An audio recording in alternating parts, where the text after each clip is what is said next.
Hello everyone, good Erev Shabbos to all. The words of Torah that I'm about to share should serve as a continued Refuah Sheleimah for Shira Bat Devorah Leah, as well as BaMidbar as an neshomah for Nachman Daniel and Aryeh Tzvi. And finally, in the Torah that we're learning right now should be in the zchus of our brothers and our sisters in Eretz Yisrael. They should be safe, they should be secure, and the terrorism should stop soon, and we should be living in peace in Eretz Yisrael very, very soon. In this week's Parsha, in Parshas BaMidbar, HaKadosh Baruch Hu instructs Moshe Rabbeinu to count the Jewish people. Su'u es rosh kol hadas b'nei Yisrael, Hashem says, count the heads of the Jews.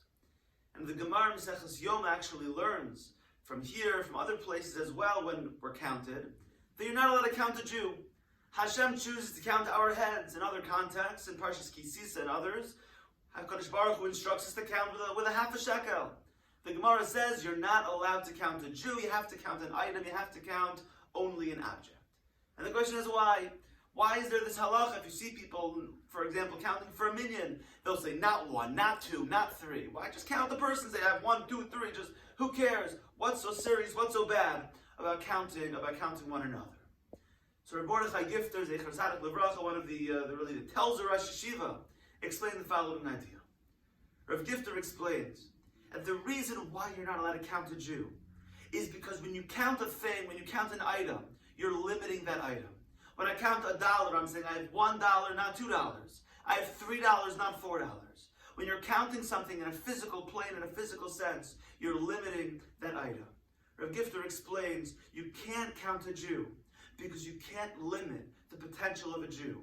A Jew's potential, a Jew's ability to achieve, to accomplish, to do unbelievable things is incalculable and is infinite. And therefore, says our Gifter, in this week's Parsha and throughout the Torah, when the Jews are counted, we can't be counted in a physical way, we can't be counted in a direct way. There has to be something else that's actually being counted, because we can't limit ourselves what we can accomplish and what we can achieve. But the question is, where does this potential come from? Where does this infinite ability to achieve and to accomplish stem from? And I think perhaps it stems from the Rashi at the very beginning of our Parsha as well, where Rashi is trying to understand why is it that we're counted so many times throughout the Torah. Who cares? Hashem knows everything. Hashem doesn't need to come back and check and count us time and time again.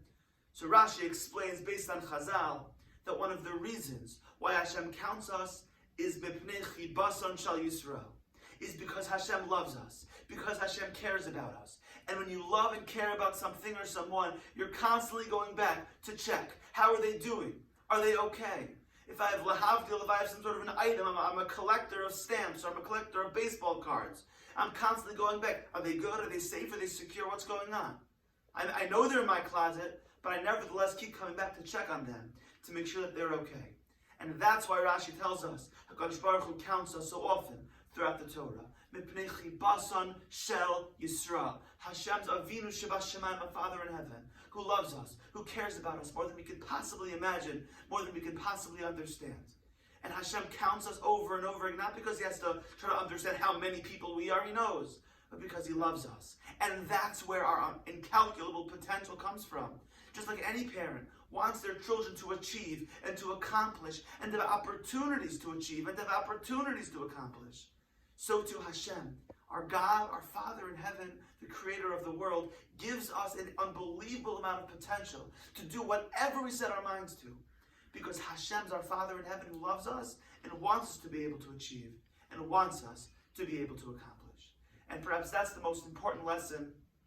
Number one, as we continue sharing these words of Torah for Shira Bat Devorah Leah, someone, her and Joey again, spend their lives doing and accomplishing, accessing and actualizing the potential that HaKadosh Baruch Hu blessed them with.